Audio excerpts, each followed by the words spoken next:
Whether or not Scott Peterson gets a new trial or is cleared outright of killing his wife Laci and their unborn son, the LA Innocence Project has made up its mind. And they have laid out a hell of a case that sure makes it look like he didn't do it. For the last year and a half, they have been preparing 854 pages filled with reasons that Scott's guilty verdict should be thrown out. Their case is bursting with new purported evidence that allegedly, and I quote, undermines the prosecution's entire circumstantial case against petitioner and shows that the jury relied on false evidence, including false scientific evidence, to convict him. Can I just say that if the people from the Innocence Project ever decide to take up your case, let them. I will not sit here and pretend to have read all 854 pages. I did the Cliff Notes. But I can tell you that much of it centers on a burglary in Scott and Laci's neighborhood, right around the time that she disappeared.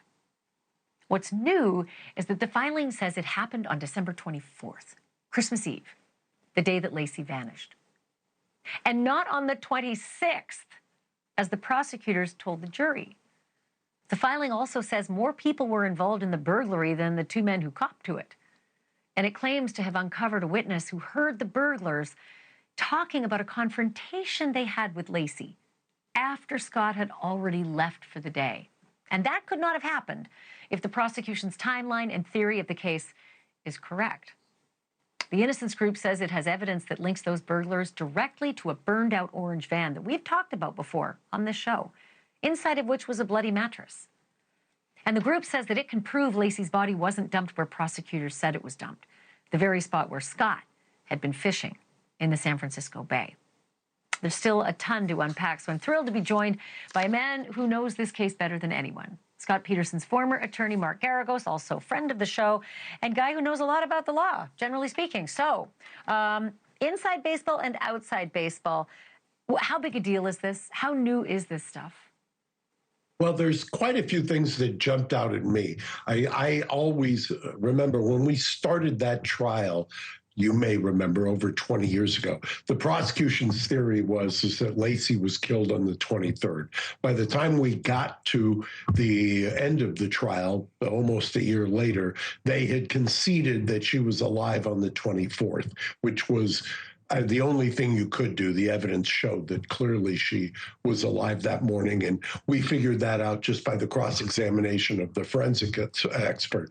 But the thing that's particularly galling for me, having tried this case, was the fact that that orange van was found in such close proximity and that it had been set on fire. And they knew, the prosecution knew, I put it on the record repeatedly, and even more so, my then partner and co-counsel, Pat Harris, was fixated on the burglary across the street. I mean, that was his theory, his working theory the entire time. They knew that's what we were looking at, and this petition details how the prosecution worked to avoid giving the defense any of this stuff in real time. That is what galls me about this.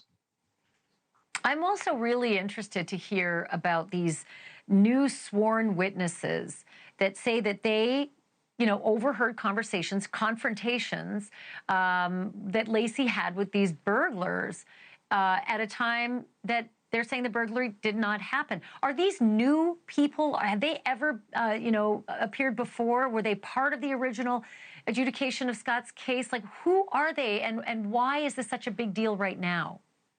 Well, remember what happened.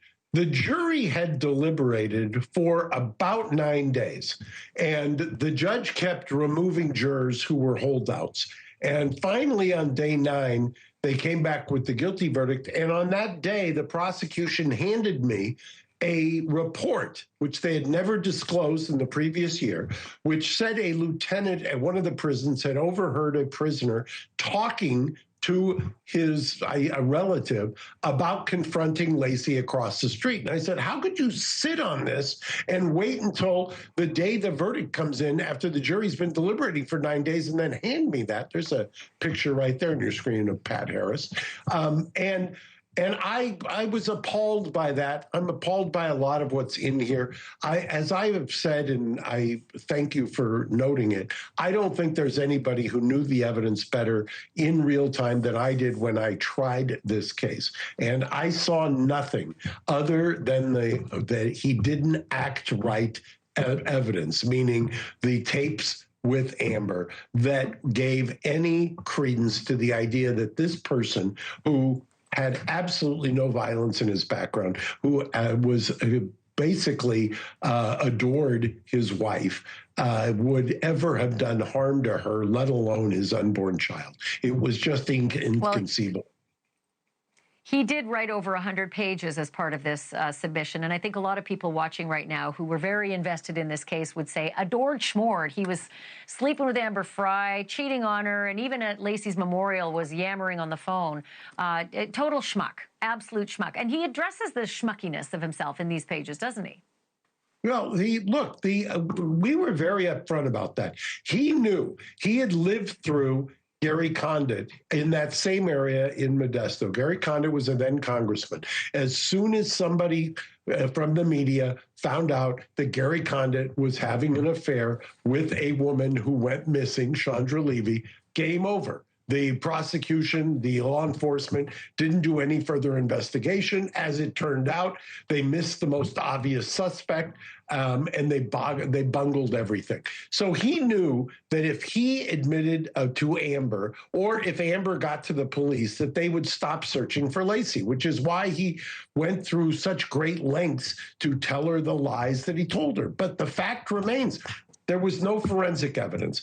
There was no motive. There was no evidence whatsoever of when she died, how she died, where she died. It was the ultimate. And one of the reasons why it still captivates us, and you and I are still talking about it 21 years later.